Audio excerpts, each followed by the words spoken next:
ज़रार इरम से कहता है कि देखो तुम है तो छोटी हो, लेकिन वाकई में काम तुमने बहुत बड़े बड़े कर दिए हैं और मैं तुम्हारा दिल से मशकूर हूँ। मुझे तो कुछ समझ नहीं आ रही कि आखिर तुम्हारा शुक्रिया अदा कैसे करूँ। ये बातें सुन के हया को आग लग जाती है और कहती है कि न जाने क्या क्या मेरे बारे में इस लड़की ने आपके दिमाग में भर दिया है। देखिए, मैंने ऐसा कुछ भी नहीं किया था और ये सरासर मुझ पर इल्ज़ाम लगाने की कोशिश कर रही है, जिस पर साफ साफ हरून भी कह देता है कि जो जैसा कर रहा है ना, वो बहुत जल्द सब कुछ खुल जाएगा, तो इसलिए आपको परेशान होने की ज़रूरत नहीं है। मुझे तो समझ नहीं आ रही कि आप आखिर इतनी परेशान क्यों हो रही हैं, क्यों बार बार बेजा इस तरह की बातें करके अपना भी ज़हन ख़राब कर रही हैं और हमारा भी। जिस पर वो कहती है कि मुझे समझ नहीं आ रही कि आप सब मिलके मेरी ज़िंदगी को जीर्ण क्यों कर रहे हैं। आखिर आप लोग चाहते क्या हैं? क्यों मेरे पीछे हाथ धो के पड़ चुके हैं? इन बातों का मैं क्या मतलब समझूं? जिस पर वो भी कह उठती है साइमा कि आज अगर इरम हमारे दरमियान ना होती तो आज मैं यहाँ पे ना होती और हमेशा हमेशा के लिए हमारा रिश्ता ख़त्म हो गया होता। लेकिन तुम्हारी मेहरबानी की वजह से बेड़ा गर्क हो गया हुआ था। लेकिन अब जाकर सारा मामला सँभाल लिया। हया कहती है कि ये तो वक्त ही बताएगा कि आखिर किसने किसको सँभाला है और क्या हुआ है। तो इसलिए तुम भी परेशान होने की कोशिश ना करो।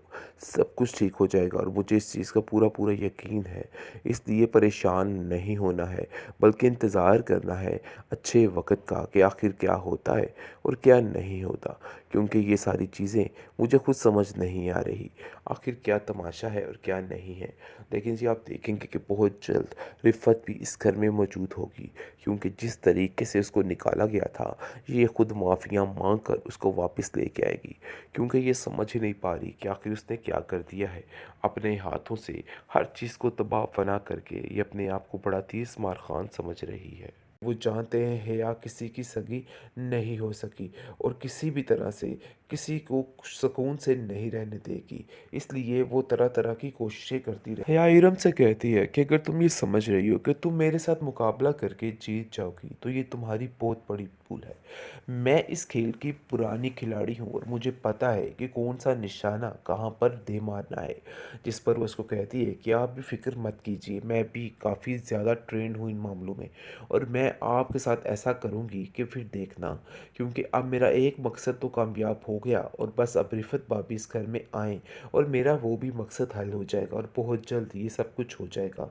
मैं उनको घर वापस लेके आऊँगी और जो कुछ तुम करने की कोशिश कर रही थी ना, ये सिर्फ़ और सिर्फ़ तुम्हारी अपनी सोच है, इसके अलावा कुछ नहीं। क्योंकि अब तुम्हारी कोई सोच नहीं चलेगी, अब जो कुछ होगा वही होगा।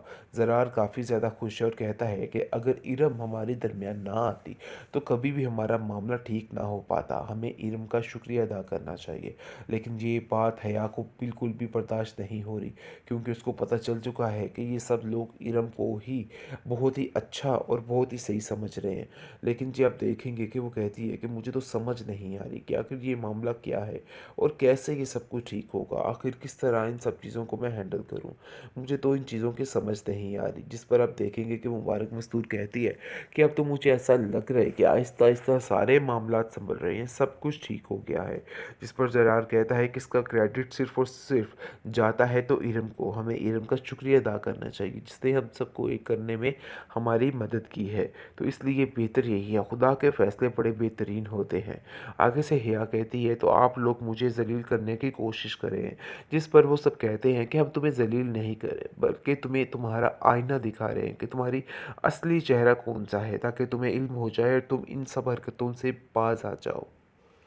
हया इरम को डराने धमकाने की कोशिश कर रही है और उसको कहती है कि देखो, सब कुछ मेरे अंडर है, तुम इस शायद चीज़ को समझ नहीं रही। एक मेरी कॉल पे तुम्हारी ज़िंदगी फिर से ख़राब हो सकती है, तो बेहतर यही है कि मेरे रास्ते से पीछे हो जाओ। मुझे तुम्हारा इस तरह की हरकतें बिल्कुल भी पसंद नहीं हैं। जिसको सुनकर वो कहती है कि अगर आप ये समझ रही हैं कि आपकी इन हरकतों की वजह से मैं पीछे हो जाऊँगी, तो भई ऐसा कुछ भी नहीं है। आप बिल्कुल गलत तसव्वुर कर रही हैं, क्योंकि अब मैं ऐसा बिल्कुल भी नहीं करूँगी। आपको जो भी चाहे सोचना है आप सोचते रहिए, लेकिन मुझे इन सब चीज़ों से अब कोई फ़र्क नहीं पड़ता है। क्योंकि वो जानती है कि इस घर में जो कुछ भी होगा इसकी मर्ज़ी के मुताबिक ही हो रहा है, लेकिन वो इन चीज़ों को बदलने की भरपूर कोशिश कर रही है। हया को अपने कदम लड़खड़ाते हुए महसूस हो रहे हैं, जिसकी वजह से वो काफ़ी ज़्यादा परेशान हो चुकी है, लेकिन इस चीज़ को ज़ाहिर नहीं करवाना चाह रही कि वो अंदर से बिल्कुल खौफज़दा है, क्योंकि वो जानती है कि अगर ये बात इरम को पता चल गई तो मामला ख़राब होगा।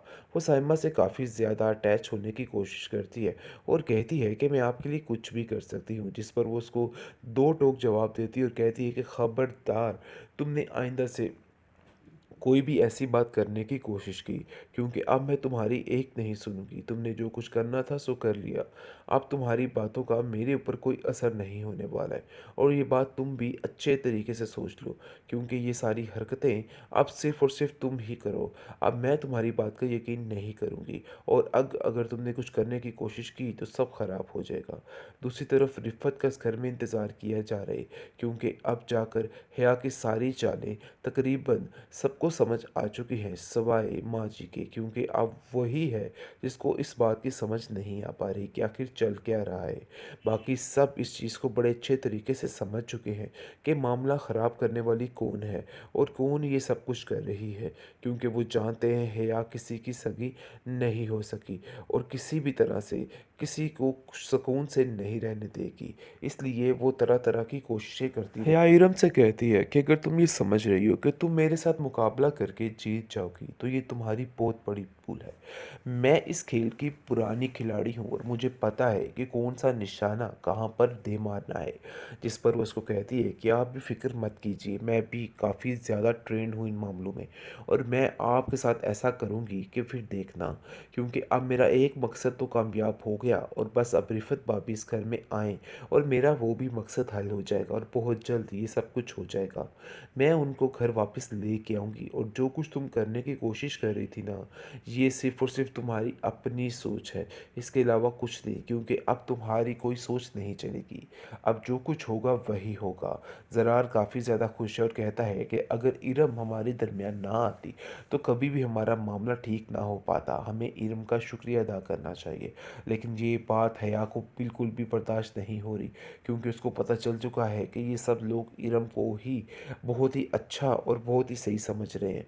लेकिन जी आप देखेंगे कि वो कहती है कि मुझे तो समझ नहीं आ रही कि आखिर ये मामला क्या है और कैसे ये सब कुछ ठीक होगा। आखिर किस तरह इन सब चीज़ों को मैं हैंडल करूँ, मुझे तो इन चीज़ों की समझ नहीं आ रही। जिस पर आप देखेंगे कि मुबारक मस्तूर कहती है कि अब तो मुझे ऐसा लग रहा है कि आहिस्ता आहिस्ता सारे मामला संभल रहे हैं, सब कुछ ठीक हो गया है।